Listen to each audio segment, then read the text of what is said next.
स्वाध्याय इयत्ता 10वी विषय मराठी पाठ 12वा भरत वाक्य।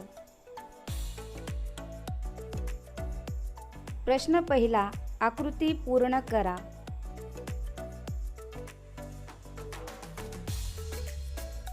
चारित्र्य संपन्न बनण्यासाठी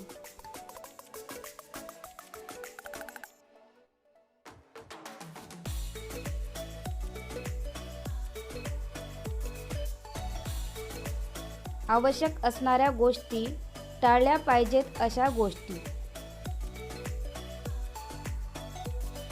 आवश्यक असणाऱ्या गोष्टी सुसंगतीत राहावे, सुविचार ऐकावे, बुद्धीचा कलंक झडावा।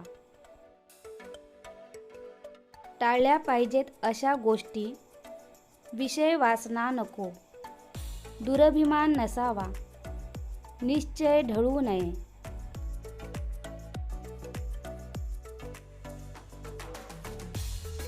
मन वाईट गोष्टींकडे वळू नये म्हणून करायच्या गोष्टी।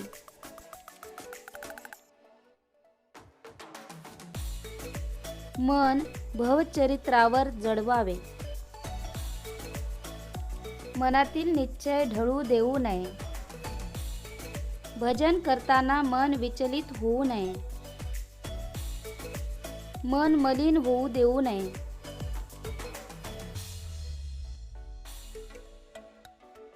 प्रश्न दुसरा, योग्य पर्याय निवडून विधाने पुन्हा लिहा। अ. कवींच्या मते मनातील सर्व इच्छा पूर्ण व्हाव्यात म्हणून 1. सतत परमेश्वराच्या सानिध्यात राहावे। 2. सतत परमेश्वराचे नामस्मरण करावे। 3. सतत आत्मबोध घ्यावा। 4. चारधाम यात्रा करावी। कवींच्या मते मनातील सर्व इच्छा पूर्ण व्हाव्यात म्हणून सतत परमेश्वराचे नामस्मरण करावे। आ. सदंग्री कमळी दळो म्हणजे 1. कमळाच्या फुलात चित्त सदैव गुंतो। 2. कमळातून मधुसेवन करणाऱ्या भुंग्याप्रमाणे सज्जनांच्या पायाशी मन गुंतो। 3. कमळाच्या व भ्रमराच्या सौंदर्यात मन गुंतो। 4. कमळात मन लपून राहो। सदंग्री कमळी दळो म्हणजे कमळातून मधुसेवन करणाऱ्या भुंग्याप्रमाणे सज्जनांच्या पायाशी मन गुंतो। प्रश्न तिसरा, खालील गोष्टींच्या बाबतीत कवी परमेश्वराजवळ कोणती विनंती करतात ते लिहा। गोष्टी, विनंती। निश्चय, कधीही ढळू नये। चित्त, भजन करताना विचलित होऊ नये। दुरभिमान, सर्व गळून जावा। मन, मलिन होऊ नये। प्रश्न चौथा, खालील ओळींचा तुम्हाला समजलेला अर्थ लिहा। 1. मती सदुक्त मार्गी वळो, कुमार्ग सोडून चांगल्या मार्गावर बुद्धी वळवावी म्हणजेच सत्कार्य करावे।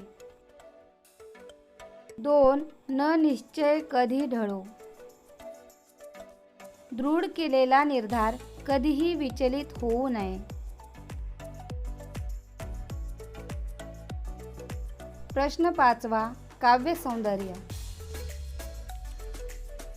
अ. सुसंगती सदा घडो, सुजन वाक्य कानी पडो या ओळींचे रसग्रहण करा। आशय सौंदर्य। केकावली या काव्यग्रंथाची समाप्ती करताना उपसंहार म्हणून ही भरतवाक्य काव्यरचना कविश्रेष्ठ मोरोपंतांनी लिहिली आहे। तना मनातील दुर्गुण जाऊन सद्गुण कोणते व कसे अंगीकारावे याबद्दल देवाकडे आर्त प्रार्थना केली आहे. काव्य सौंदर्य. सुसंगती म्हणजे चांगल्या सज्जन व्यक्तीची मैत्री होय. गुणवान व चारित्र्यवान माणसांच्या संगतीत सदैव राहावे, म्हणजे आपली आत्मिक प्रगती व ज्ञानप्राप्ती होते, असा आशय उपरोक्त ओळींमध्ये व्यक्त झाला आहे. सुजन वाक्य म्हणजे सुविचारांची धारणा जर केली तर मन निर्मळ व प्रेमळ होते, असाही सुयोग्य सल्ला मोरोपंतांनी जनसामान्यांना दिला आहे. भाषिक वैशिष्ट्ये.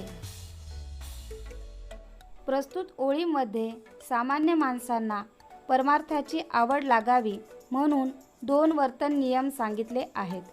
साधकाने चारित्र्य संपन्न होण्यासाठी उपदेश केला आहे. प्रत्येक चरणात 11+13 मात्रेची आवर्तने असणारी हे केकावली नावाचे मात्रावृत्त आहे. यातील भाषा साधी, सोपी व आवाहक असल्यामुळे हृदयाला थेट भिडणारी आहे. घडो जडो या यमकप्रधान क्रियापदामुळे कवितेला सुंदर लय व नाद आला आहे.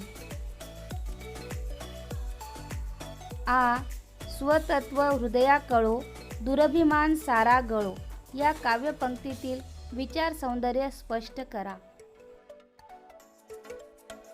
माणसाने चारित्र्य संपन्न होण्यासाठी कवी मोरोपंत यांनी भरतवाक्य या केकावलीमध्ये जनांना मोलाचा उपदेश केला आहे.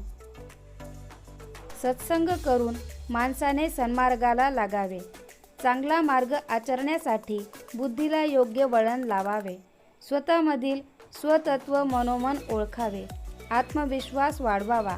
गर्विष्ठपणाचा त्याग करावा. दुरभिमान अजिबात बाळगू नये. आपले मन वाईट विचारांनी मलिन भ्रष्ट करू नये. मन शुद्ध करावे. आत्मज्ञान वाढवावे. आत्मज्ञानामध्ये सर्व अनिष्ट गोष्टी जाळून टाकाव्यात. अशा प्रकारे विवेकी व प्रगल्भ विचार या चरणांमध्ये कवी मोरोपंत यांनी व्यक्त केला आहे. सत्प्रवृत्त व्यक्तीची तुम्हाला जाणवलेली वैशिष्ट्ये तुमच्या शब्दात लिहा. सत्प्रवृत्त व्यक्ती म्हणजे सज्जन व्यक्ती. ते मनाने अतिशय निर्मळ असतात. सर्व प्राणीमात्रांबद्दल त्यांच्या मनात नितांत प्रेमभाव वसत असतो. कुविचारांना त्यांच्या मनात जराही थारा नसतो. त्यांचे हृदय करुणेने ओतप्रोत भरलेले असते. काम, क्रोध, मद, मत्सर, आलस्य व मोह या षड्विकारांवर त्यांनी मात केलेली असते. ते सदैव परोपकारी असतात. दुसऱ्यांच्या दुःखाने व्यथित होणारे त्यांचे मन सतत तळमळत राहते. त्यांच्या हातून सदैव सत्कार्य घडते. त्यांच्या हृदयात दया, क्षमा, शांती वसत असते. सत्प्रवृत्त व्यक्ती अंतर्बाह्य पारदर्शक असते. म्हणून सज्जनांचा सहवास असावा व त्यांच्या विचारांचे श्रवण करणे अत्यंत महत्त्वाचे आहे. वाईट गोष्टींचा मोह टाळण्यासाठी तुम्ही कोणते उपाय सुचवाल ते लिहा. सर्वप्रथम चांगल्या गोष्टी व वाईट गोष्टी कोणत्या यांची निवड विवेकबुद्धीने करावी. त्यानंतर वाईट गोष्टींचा त्याग करण्यासाठी मन खंबीर करावे. बुद्धी स्थिर ठेवावी. चंचलता सोडून द्यावी. चांगल्या मित्रांच्या संगतीत नेहमी राहावे. त्यांचा योग्य तो सल्ला घ्यावा. थोरा मोठ्यांचा आदर करावा. त्यांचे अनुभवाचे बोल ग्रहण करावेत. चांगल्या संस्कारमय पुस्तकांचे वाचन करावे. सद्विचाराने वर्तन करावे. दुसऱ्यांचे मन जाणून घ्यावे. शक्यतो परोपकार करावा. आपल्या वागण्याने कुणीही दुखावणार नाही याची काळजी घ्यावी. प्रेममय हृदय धारण करावे. जनात आपण प्रिय ठरू असे वर्तन करावे.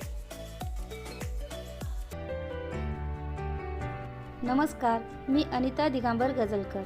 मागील 2 वर्षापासून मी इयत्ता 8वी व इयत्ता 9वी वर्गाच्या विषयांचे स्वाध्याय व्हिडिओ अनिता गजलकर या चॅनलवर अपलोड करत आहे. अनेक विद्यार्थ्यांनी कॉल करून तसेच चॅनलवर कमेंट देऊन इयत्ता 10वीच्या स्वाध्याय व्हिडिओची मागणी केलेली आहे। दिनांक 22 मार्च 2020 पासून मी ही सिरीज सुरू केली आहे। लवकरच इयत्ता 10वीचे सर्व स्वाध्याय व्हिडिओ आपल्यापर्यंत पोहोचतील।